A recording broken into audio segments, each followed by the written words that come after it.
मंगल Dhillon channel एक ऐसा channel जो आपका जीवन बदल सकता है, जैसे अब तक बहुतों का जीवन बदल चुका है। मंगल ढिल्लोन चैनल। नमस्कार, आदाब, सत श्री अकाल। दोस्तों, चाइना के साथ में जंग की संभावनाएं काफ़ी प्रबल थी। अब उसके पीछे की कहानी क्या है, इस विषय पे लोग चर्चा कर रहे हैं, सवाल भी उठा रहे हैं। लेकिन एक बात बहुत देर से जो मैं शेयर करना चाहता था आप सभी के साथ, कि जो फौजी हैं, चाहे वो फौजी अफसर हैं, बेसिकली वो फौजी है, जो फौज में है, उसके परिवार की जिम्मेदारी किसकी है। अगर वो फौजी आता है, छुट्टी आता है, तो अक्सर मैंने देखा है कि ज्यादातर लोगों का रवैया बहुत आदरपूर्ण नहीं होता है। बहुत सारे फौजी वहां अपनी जान हथेली पर रख के बैठे हैं, जंग लड़ते हैं। वो जंग लड़ते हैं, वो अपनी जान हथेली पे लेके बैठते हैं, ग्लेशियर्स में बैठते हैं, जहां सांस लेना मुश्किल है, इतनी कम ऑक्सीजन है, इतनी हाइट पे, इतनी ठंड है। उनका परिवार पीछे रहता है, उनकी पत्नी, उनकी बहन, बच्चे, मां बाप। तो ये किसकी जिम्मेदारी है? वो तो अपनी सबसे बड़ी जिम्मेदारी निभाने के लिए गए, सरहद पे, बॉर्डर पे बैठे हुए हैं। जंग होगी तो लड़ेंगे। उनकी बदौलत ही हम लोग आराम से चैन की नींद सो सकते हैं। उनकी बदौलत ही, उनकी कुर्बानियों की बदौलत, उनकी दिलेरी की, उनकी बहादुरी की बदौलत ही हमारा देश सुरक्षित है। लेकिन क्या उनके परिवार हम लोगों के बीच में सुरक्षित हैं? मेरी तुच्छ बुद्धि के मुताबिक हर हिंदुस्तानी के लिए हर फौजी का परिवार उसका अपना परिवार होना चाहिए। हर फौजी के परिवार की जिम्मेदारी हर हिंदुस्तानी की होनी चाहिए। उसको यह चिंता नहीं होनी चाहिए कि अगर मैं शहीद हो गया तो मेरे परिवार का क्या होगा। उसको इस बात का एहसास होना चाहिए, यह विश्वास होना चाहिए कि पूरा देश, पूरा क्षेत्र, पूरा गांव मेरे परिवार के साथ है। हमारे एक आर्मी में दोस्त थे, तो कश्मीर में पोस्टेड थे, पंजाब में पोस्टेड थे। बीच में जो मूवमेंट थी उस वक्त भी वो लोग कॉम्बिंग ऑपरेशंस करते थे, और कश्मीर में भी कॉम्बिंग ऑपरेशन। तो वहां जो आतंकवादी, उनके साथ उनकी मुठभेड़ होती रहती थी। तो एक ऐसी मुठभेड़ में एक फौजी अफसर जख्मी हो गया, सीरियस जख्मी हो गया।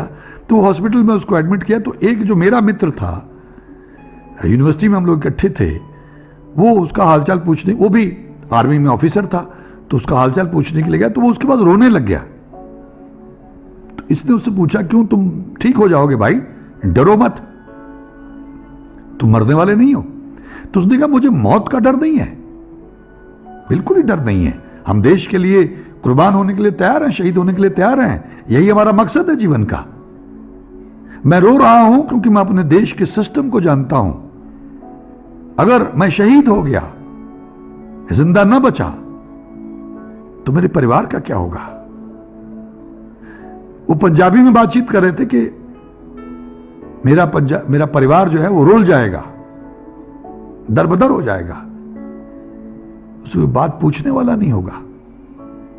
ये कितनी शर्मनाक बात है कि एक फौजी हॉस्पिटल में जख्मी है, हमारे लिए लड़ता हुआ, हमारे देश के लिए लड़ता हुआ, और वो ये सोच रहा और रो रहा है दूसरे फौजी के पास कि मेरे परिवार का क्या होगा, मेरे छोटे छोटे बच्चे हैं, और हमारा सिस्टम तुमको मालूम है।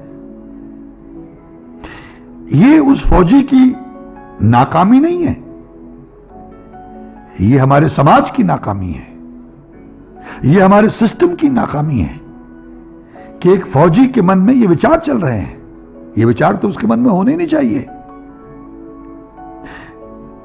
एक वीडियो किसने डाला था काफी पहले, एक फौजी की पत्नी है, उसको कुछ छेड़ रहा है।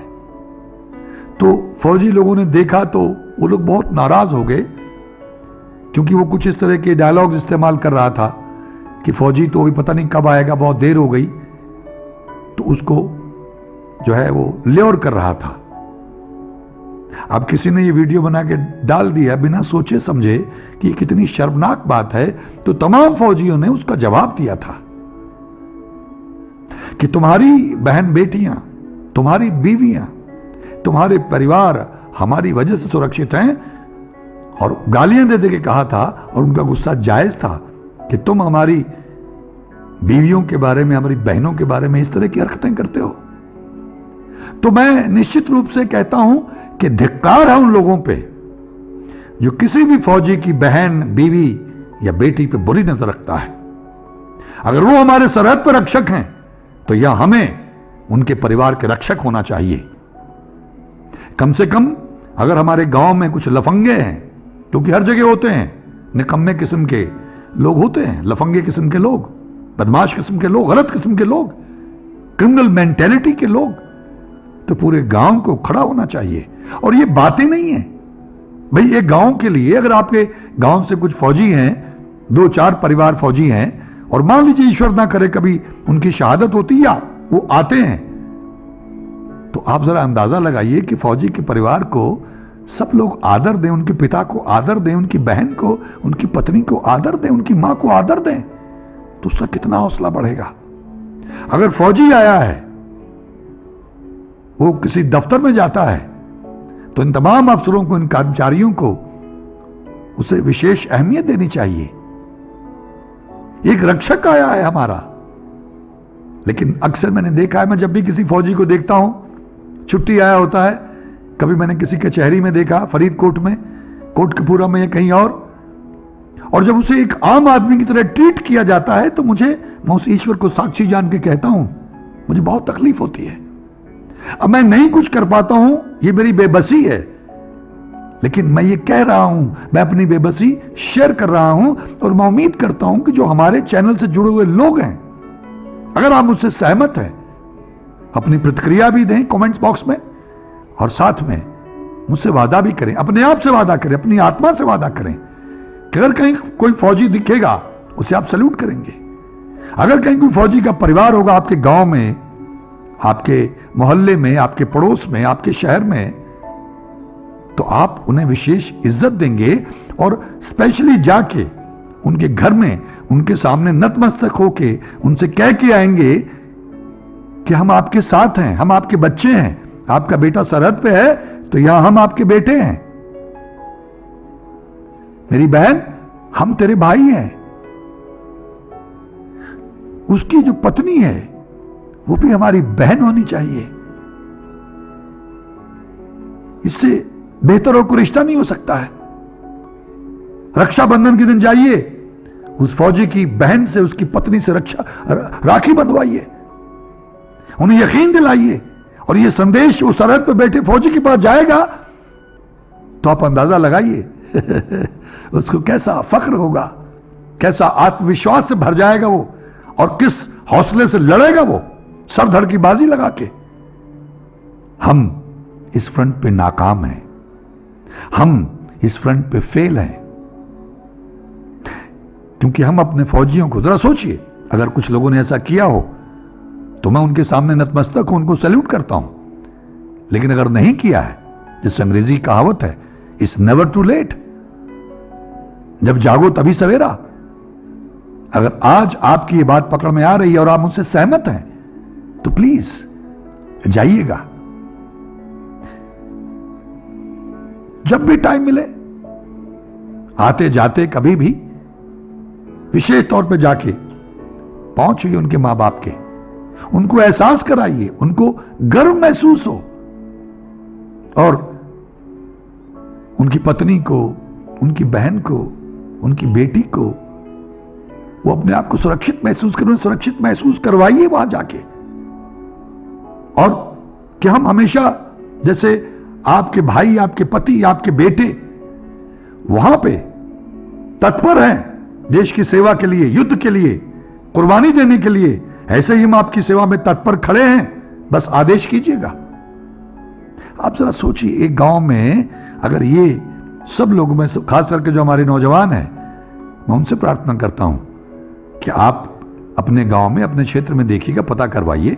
और पता ही होता है कि हमारे यहाँ से कौन फौजी है, कोई अफसर है, तो उनके यहाँ जाके इकट्ठे होके 2, 4, 6 लोग ऐसे ग्रुप बना लीजिए, या अकेले जा सकते हैं, लेकिन प्रयास कीजिएगा। उनकी कुर्बानियों का भी कर्ज है हमारे सर पे। वो जो दिन रात वहां बैठे हुए हैं, हम जितने भी शब्द कह लें, जितने भी लफ्ज कह लें, ये कम है उनकी तारीफ में। और सच पूछो तो लफ्ज नहीं है। कुछ ऐसी सेवाएं हैं जहां आदमी अपना खून देके सेवा करता है, अपनी कुर्बानी देके, अपनी जान देके, और उसका परिवार, अभी 20 जवान शहीद हुए, कारण जो भी रहे हों। जरा सोचिए उनके परिवारों के बारे में। एक की शादी होने वाली थी, मां बाप का जवान बेटा शहीद हो गया, 20 जवान शहीद हुए, उनकी शादियां होने वाली थी, शायद किसी की हुई हो, शादियां होने वाली थी। अब जरा अंदाजा लगाइए कि उन मां बाप का क्या हाल होगा। ऐसे ही कारगिल में हुआ था। ऐसे जब जब जंगें होती हैं तो हमने कितनी बार अपनी जिम्मेदारी निभाई है। अगर नहीं निभाई है और वो फौजी का परिवार, वो शहीद का परिवार आपके गांव में, आपके शहर में, कस्बे में है, तो मेरी करबद्ध प्रार्थना है उनके घर जाएं और ईमानदारी से, अपनी आत्मा से उनके साथ खड़े हों, उनसे वादा करें, उनको एहसास कराएं, उनको यकीन दिलाएं कि हम सब आपके बच्चे हैं, आपके भाई हैं, हम आपके लिए हमेशा हाजिर हैं। आप कभी भी अपने आप को अकेला मत समझिएगा। और ये सिर्फ शब्द नहीं होने चाहिए, जिस तरह से भी जो मदद कर सके हमेशा करिएगा, यही उनके लिए काफी होगा। मैं उम्मीद करता हूं कि कुछ मित्रों की ये बात पकड़ में आई होगी, और अगर ये बात पकड़ में आई और आप इसका अनुसरण भी करेंगे तो मैं आपका आभारी रहूंगा, आपका ऋणी रहूंगा। आप सबका बहुत बहुत धन्यवाद। नमस्कार, जय भारत, जय हिंद। मंगल ढिल्लोन चैनल एक ऐसा चैनल जो आपका जीवन बदल सकता है, जैसे अब तक बहुतों का जीवन बदल चुका है। मंगल ढिल्लोन चैनल।